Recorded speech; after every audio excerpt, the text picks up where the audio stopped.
Hello. Hi. So, topic for today. I feel like I start every episode with that line, you know. Yeah. I do, don't I? Yeah.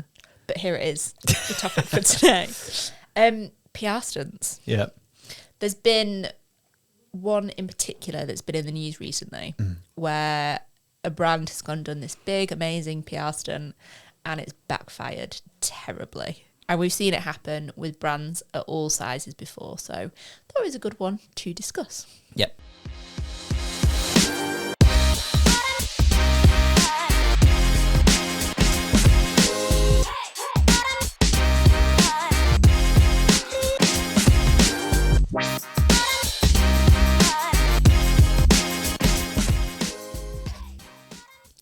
PR stunts are usually, as the name suggests, like something quite big, something to get you noticed. And I think when you are going down that route, there is always quite a big element of risk.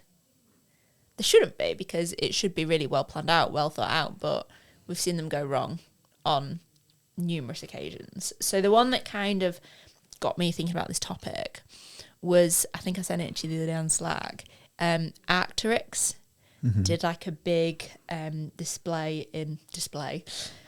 big stunt in the Himalayas. And it was like dragon-shaped fireworks and all this sort of thing. And they got so much backlash for it. Yeah. And they're a brand that is doing very well. Notoriously, they've done well with their marketing. I can't think of anything else like this where it's gone particularly wrong for them. But it was obviously looked at as being like a very insensitive campaign. Like they backed it up saying, oh, it was all, I don't know, like environmentally friendly fireworks and whatever. But actually what people were saying was, you know, the impact on wildlife, like the impact on, you know, like the surrounding area in terms of like the noises and the everything like that. And it was also seen like quite like culturally inappropriate as well.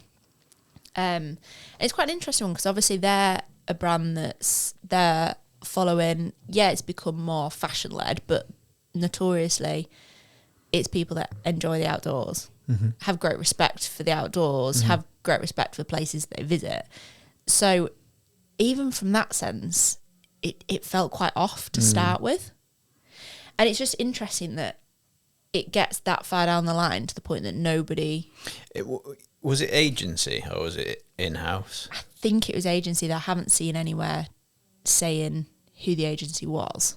Because that would be where there might be a disconnect between audience and how that would resonate potentially. But then that's so... For that agency, the brand should probably flag that. Yeah, but the agency should surely know who their audience is and what's gonna resonate well with them and what's actually just gonna ultimately piss them off. I don't have any stats on what it's done for them in terms of, you know, like brand sentiment.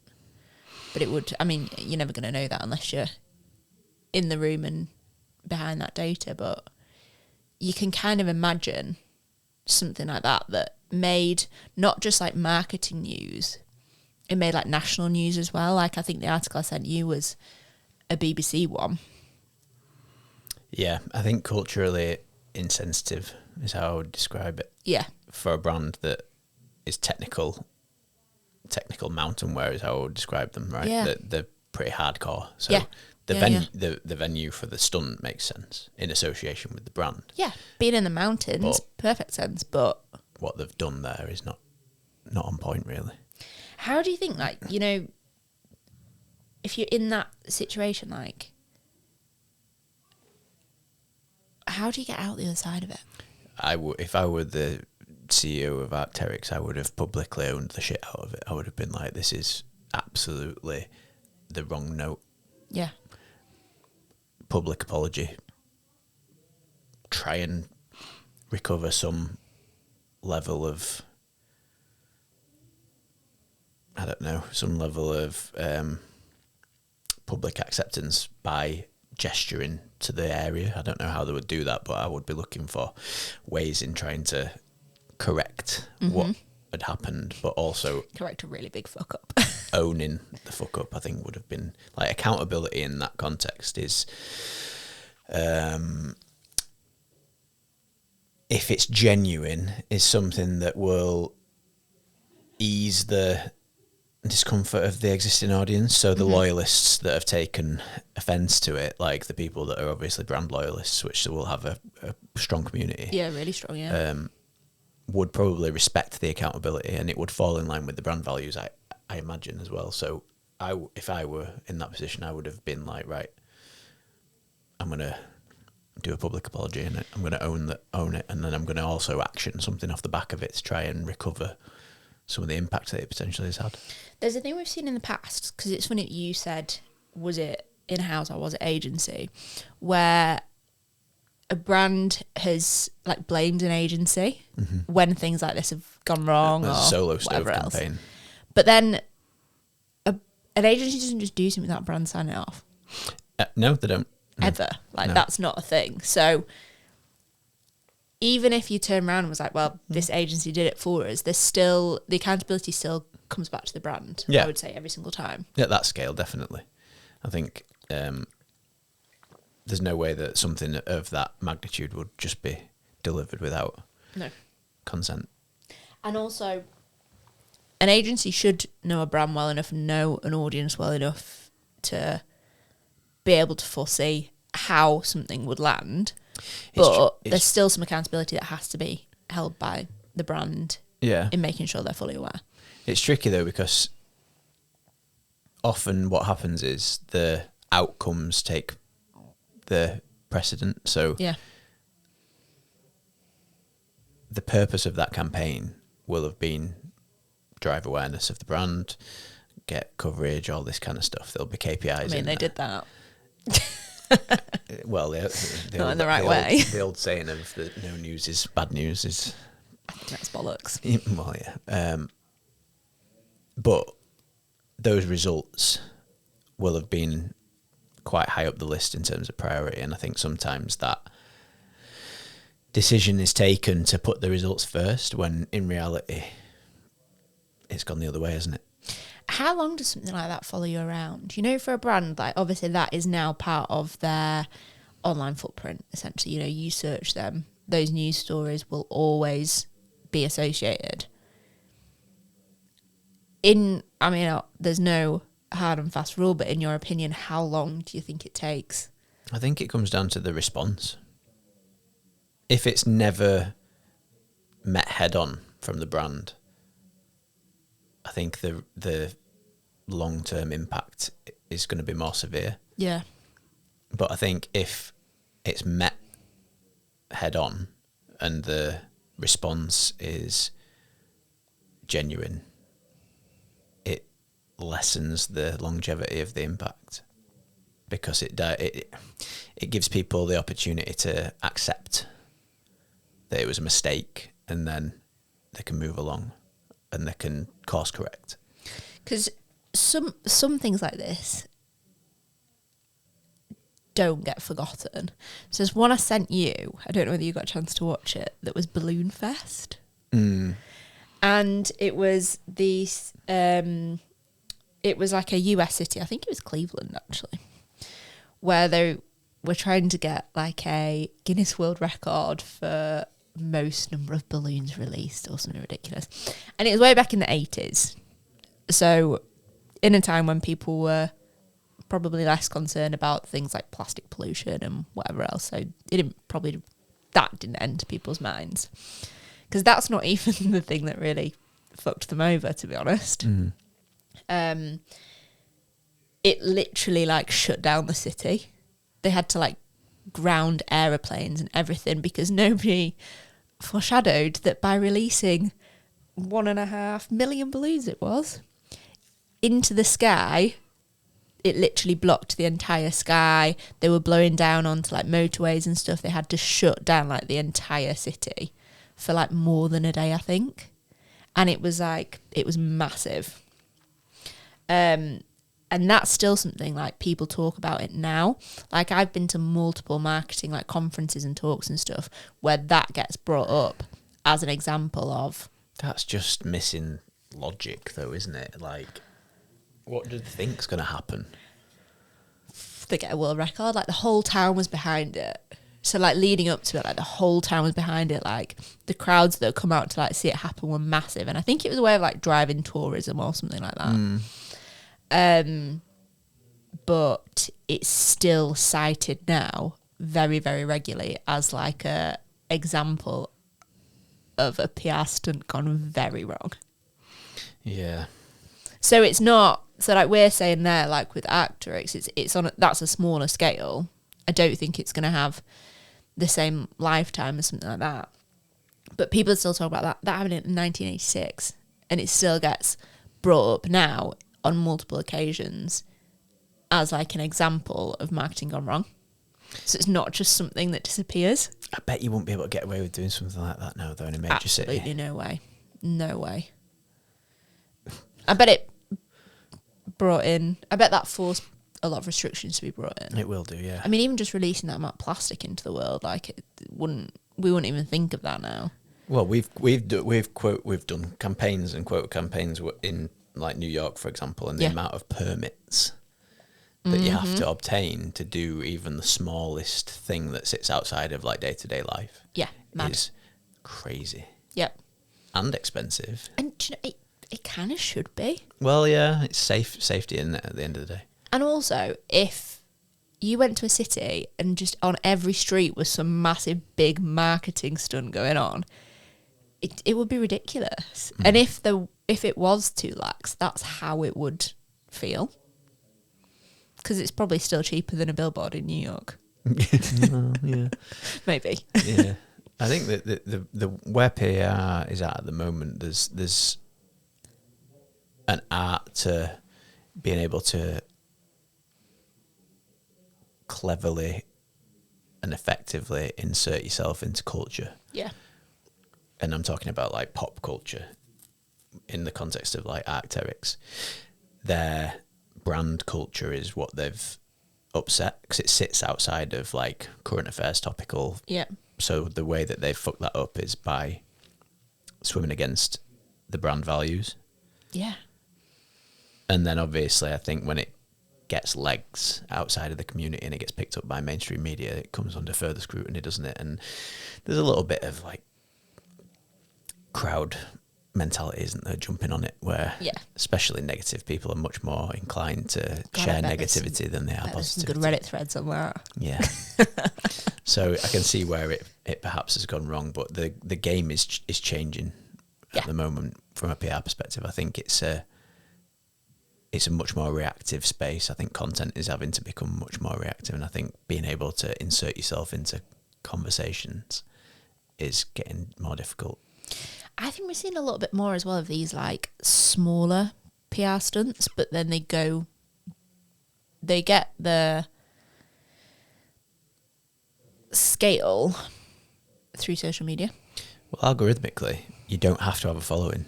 No. You just have to have resonance. And if you achieve that at a small scale, like you say, within a community. So if you spend 10 years building a community of 1,000 people, for example, highly engaged, highly loyal, like proper bought in, and then you land a campaign that resonates, that noise will make enough noise algorithmically for it to blow up as it stands. How do you think, like from a brand's perspective, obviously there's all the boring stuff where you're like, oh, risk assessments and whatever, you know. How do you make the call of like, yeah, this is the one that's going to get us noticed versus this is the one that could sink us? I don't think you can ever guarantee the answers to those questions. No. I think it's just more... You make an educated guess. Yeah, and I think you have to... It's all well and good planning something and being like, do you know what, if it's a really nice day and all these things go right, it'll be perfect. But I think you have to assume things will go wrong. And then weigh up, actually, what would that look like for us if all these things went wrong? I don't want to turn the conversation down this path, but... Is it AI? Yeah. Of course it is. Go on. Looking at the output for that Arcturix campaign, that could have quite easily been done using AI and been indistinguishable, and then the backlash would have been that it was generated, not real. As in, people would have been annoyed that it was... Yeah, there's an easy answer to that backlash, isn't there? Whereas doing it for real, would it carry more resonance? Would people be able to distinguish between it being real or not? Probably not. I mean, we are seeing more and more of these, like, stunt-style PR campaigns that are being generated through AI. But it's at a point where... Because the thing is, these things happen, and they might happen in the real world, but people are seeing them live. They're seeing videos of them online, which means to create that is quite easy, and it still makes it feel like it's authentic. Yep. If it's done cleverly. Why did you look at the camera then? Has it gone off? No, I thought the battery was running out. Oh, God, don't do that. It's the record. It's a very, like... So I think we'll see more of that coming into play, because obviously it reduces the risk massively. Yeah, and totally. they do still feel like authentic experiences. If it's done well, yeah, definitely. I think we're moving into an era of hyper-personalisation and creative capability to test at scale. And that in itself is a whole new realm. Marketers have been craving the level of personalisation that we're approaching right now for years. Yeah. But the advances in technology has made it possible. But it's like you said, testing as well. Mm-hmm.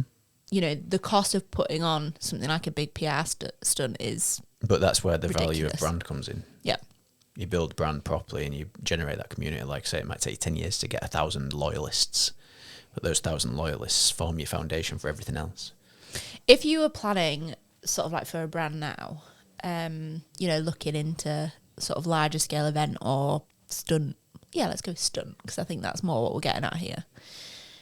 What would be the questions that you'd push and the things you'd really consider before saying like, right, yeah, that's the one?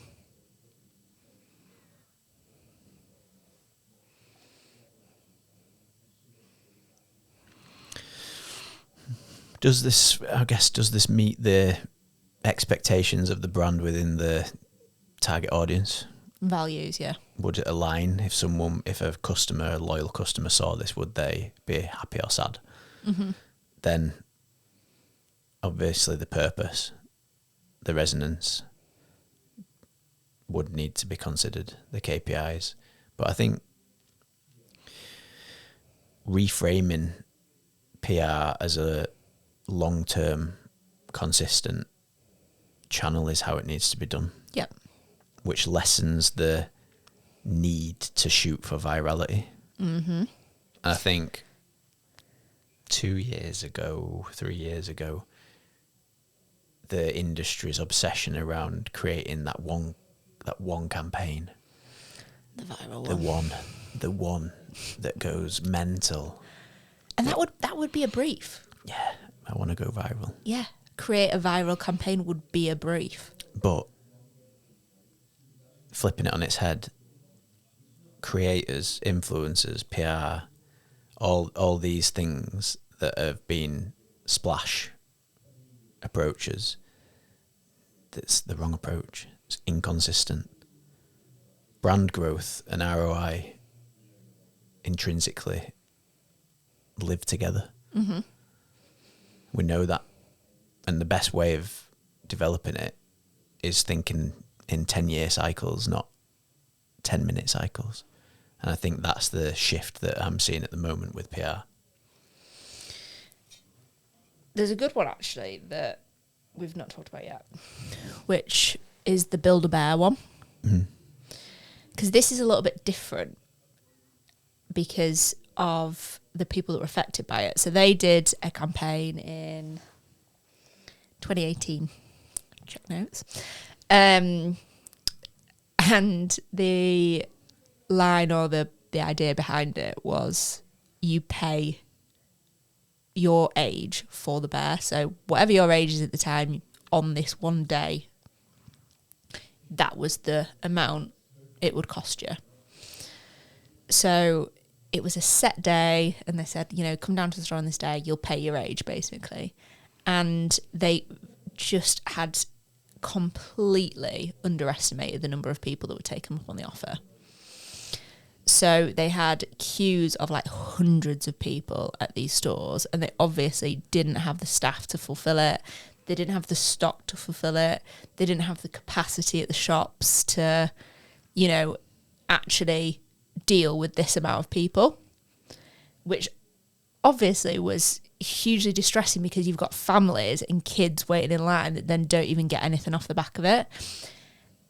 And the trouble they've got there is that's now like a core memory for children.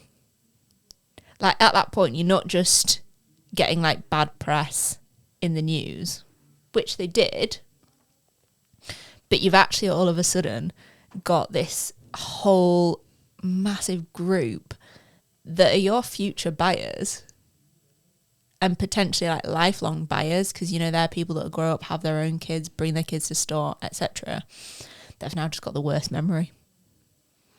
But I think that campaign was a success, and I think what that does is present such a unique opportunity to delight that cohort of people that were disappointed. But you're saying there, what's really key is that was a success. It was a success, but it backfired still. Yeah, but I think like the campaign did exactly what it was briefed to do, but it exceeded expectations. The only misalignment there is expectations, not the mechanics of the campaign. The mechanics of the campaign were sound. Yeah, it got people through the door. And it succeeded. I mean, got them to the door. Again, if I were in a leadership position within that business, I'd be like, fuck, we've just got thousands and thousands of people with an opportunity now to go a step further on a personal level and create an experience that will probably outlive the experience of disappointment.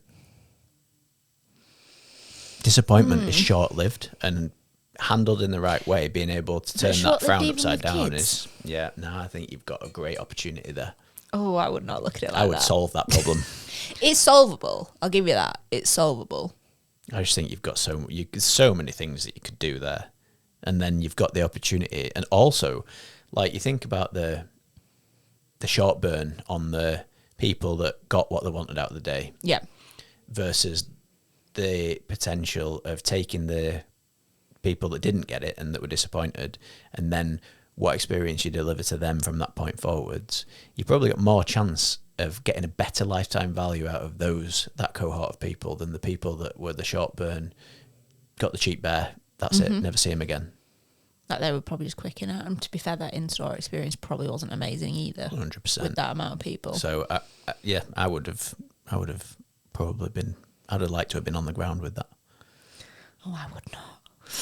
What's surrounded by screaming children waiting in line? Yeah, I think you could have acted really quickly and turned that into something. I think they did, to be fair. I think, from memory, I've not got the notes in front of me, but I think they issued like loads of vouchers and all sorts. But it'd be interesting to see what hit they'd taken off the back of it. That's a really interesting one to have to get under the skin of. Yeah, because it's quite different to the others as well, isn't it? It's not just like big single stunt gone wrong. It was like across the whole country as well. Yeah. Do you want a quick fire? Yes. Do you want to clap for George? I'm going to clap for George. I've lost it there. Quick fire round. Okay. So it's kind of like which would you pick for a brand? Or where would you put most focus? One shot spectacle or like a slow burn campaign? Well, I've just sort of touched on that, haven't I? You have really, yeah. I think consistency over 10 years is short, is how I would describe it. Mm-hmm. Like, if you're going after brand growth, sustainable growth, revenue growth, and that's not to say that you can't then layer in performance on top of it. Yeah. But if you want to be around long term, I would start extending the typical cycles of time that you will work to. Yeah. I'm not saying that you can look into the future 10 years and be like, right, we're going to be there in 10 years. That's impossible. Nice. However, thinking about it long term, not only does that give you the best chance of sustainable growth, that also then gives you the opportunity to not catastrophize the ones that don't work out. So off the back of that then, would you rather deal with a campaign that flops or one that goes viral for the wrong reasons? What's the difference? I mean, one would flop quietly, nobody would really hear about it, and the other one everybody would know about it, but not in the right way. I think there's more opportunity in the viral flop than the... See, I'm a weird guy in that I don't really see negatives as a problem. I see them as like they need fixing, and I'll go in and put a solution in place. Whereas if no one knows about it, there's less opportunity to turn it into a positive than the campaign that is a viral failure. Do you think most PR disasters are avoidable? There are always elements that are out of your control. With the best will in the world and the most pragmatic process in the world, there's still outliers and variables that are massively outside your control because you don't know how someone's feeling on the day that they see that or they interact with the campaign, and it only takes for one. So not avoidable. I mean, you can do as much risk. You can lower the risk significantly, but I don't think you can ever rule out anything when you're talking about public perception and free will. Would yours push then for creative risk or just playing it safe?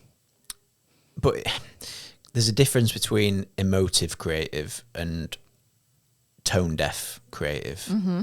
And I think all creative should evoke emotion because that's all where success comes from. Tone deaf, culturally inappropriate, and that I'm saying culturally inappropriate in terms of brand culture, public culture. Launching something that deliberately pushes against those, wrong approach. That's it.